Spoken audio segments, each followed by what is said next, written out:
An elder once told me that the earth is a living human being. All of the water and the natural resources, like the oil that flows in her, is like her blood. The trees and the grass are her hair. My immunity is directly linked to the Earth's immunity. We're inseparable.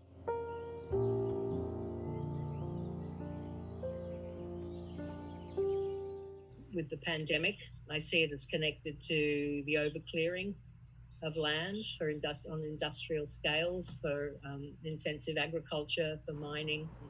And that in turn, obviously disrupts habitats, destroys biodiversity. And the pandemic is a perfect example of the consequences of that.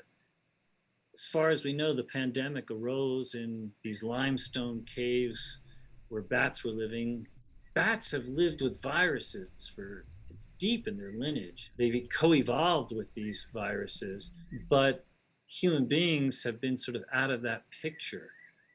As human beings have depleted biodiversity, there's less checks and balances, and so the virus has less enemies, as it were.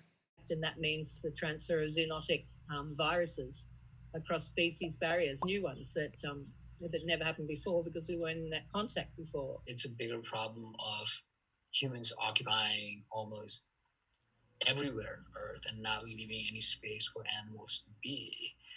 Humans occupying so much space that a virus can move from China to the tip of Argentina in like 6-7 days. That possibility was created because we think that the world is made for us. And that's a disconnect, right? And with that comes that ego and sense of control. As if the world's there for us and we reign it, we reign over it. The notion of man's dominion on it. And I find that completely delusional, but also incredibly dangerous. And so I see the pandemic arising really as a perfect example of human beings trying to kind of control everything. And the pandemic is arresting us and grabbing us and saying, hey, wake up. It's that kind of shaken to your bones feeling of impotence. And it's just a recognition moment that we live on such a powerful, dynamic planet, and reduces us to an organism or a collection of organisms that, are totally vulnerable. It's very hard for us in the West to feel our vulnerability to a living planet. We've never been without the unknown. Never. We've never been without uncertainty, but we're all acting like this is sort of the first time we've, so it's just like all in our face. I don't think it's been easy for anyone. So it's very difficult for people during this time who are really control freaks to accept what is happening because they have no control.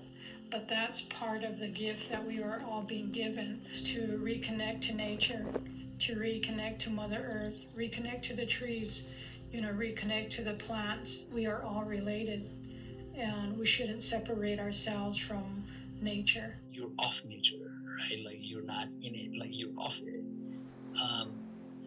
And you sit down and pause and allow that thought to sit and kind of like accept it and introspect on it. You start realizing that you're not an isolated being. So I do think that all this stuff is about us deepening our fingers, our toes, our minds into the world. When things became a little bit too chaotic, I would, take my shoes off and go outside and just ground myself to the earth.